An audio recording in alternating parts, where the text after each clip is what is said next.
Welcome back to another Film Geek movie review. Today, after the old day job, I am off to check out the new movie, Monster Summer. This film is directed by David Henry, and it's starring Lorena Bracco and Mason Thames. Oh, and also Mel Gibson. I don't want to forget Mel Gibson.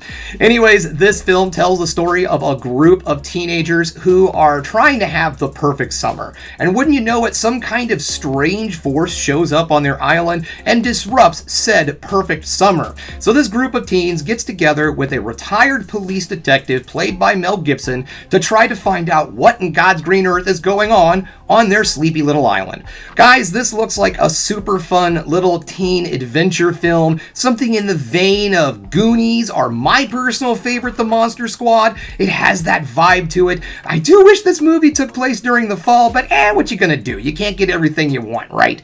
But it still looks like it's going to be a ton of fun. A really cool up-and-coming young cast, and then, Mel Gibson to kind of round things out a little bit. All right, well, you know what? It's enough of me sitting here yammering on. It is time for me to get out the door because I need to go check out Monster Summer.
Welcome back, just getting home, and guys, I really enjoyed this movie. I thought this was a perfectly acceptable, fun family spook fest.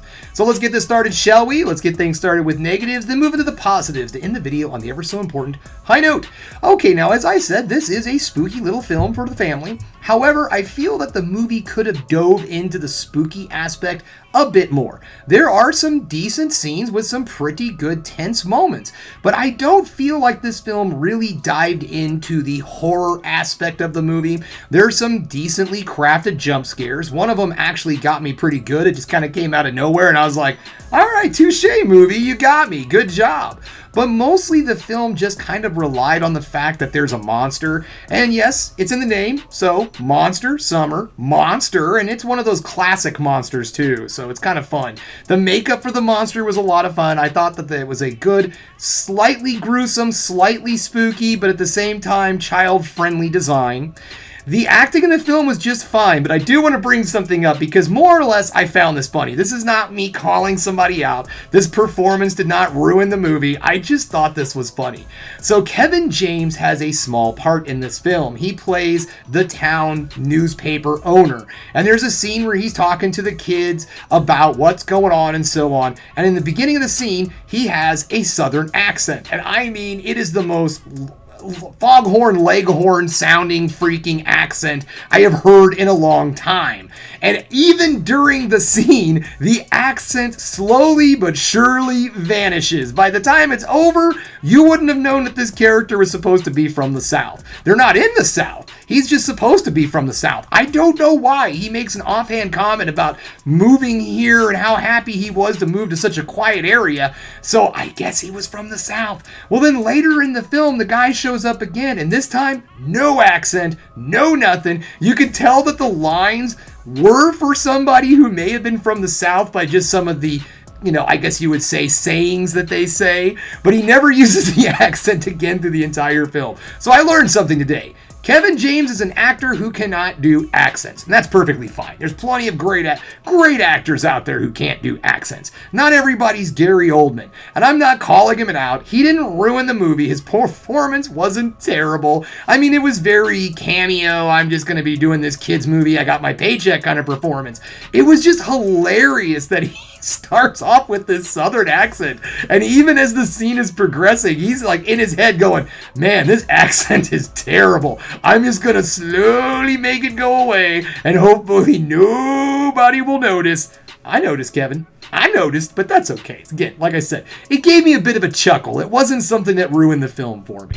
So let's move into the positives. This film is set in 1997, and I have to say that they captured the year just fine. This is not one of those movies that do the 90s or 80s thing where they make it completely over the top and in your face and a very comedic way of handling that decade. Not this time. They actually did a very good job. The movie takes place in 1997, and they did a really good job of making things around the area look like it's 1997. Yes, there were budget restraints, and I'm sure I could go through every single car in the movie and find some 2000s or something, but it really didn't matter whatsoever because the acting, the costuming, the look and the vibe of everything around really felt very 1997, and I liked it. It really helped, in my opinion, with the parents, because the parents are going to get a very nice nostalgic feeling while they're watching this movie. It's going to take them back to the good old days of sitting there in the theaters, watching The Goonies, watching Monster Squad,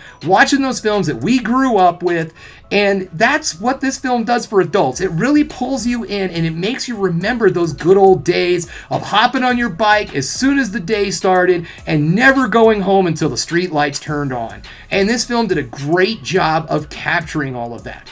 It does bring in a lot of really good stuff for the family too. The kids will enjoy the characters. They're very relatable. There is a lot of baseball themes throughout the entire film. Lots of cameos, mostly for the adults, people that you're going to see, you're going to recognize, especially from films from our childhood. Let's just put it that way. There's a neat little cameo. It turns out to be a bit more important than you'd think. And I liked it. I liked the way they utilized the character. All in all, guys, I have to say that this is a perfectly acceptable, fun little family film. It doesn't overstay its welcome. The movie just clocks in at about an hour and a half. The pacing isn't bad. There are some moments in the film where I felt like it got just a smidge draggy, but I could just be nitpicking. And all in all, it was a solid film. I did feel like this movie would have done better on streaming services because I think that it will actually get out to a much bigger audience. Movies like this, I don't know if there's something that's going to pull in the family unit to come see a movie, but I would like them to because I think that this is a fun little spooky adventure, and it's something that I think the entire family would enjoy right now during the Halloween season. So if you're a family that enjoys a little bit of spookiness during their October, I think that this is a perfectly acceptable film. Load up in the SUV, the minivan, station wagon, whatever. Take the kids to the old Megaplex and take in a fun live action film that doesn't suck. Alright guys, that's all I have for you today. Thanks for checking out The Film Geek. If you liked what you saw here today, go ahead and subscribe to the channel. Ring that bell for notifications and give me the old thumbs up so I know you like what you're seeing. And if there's one more thing you can do, folks, that is keep watching movies. You know I'm gonna.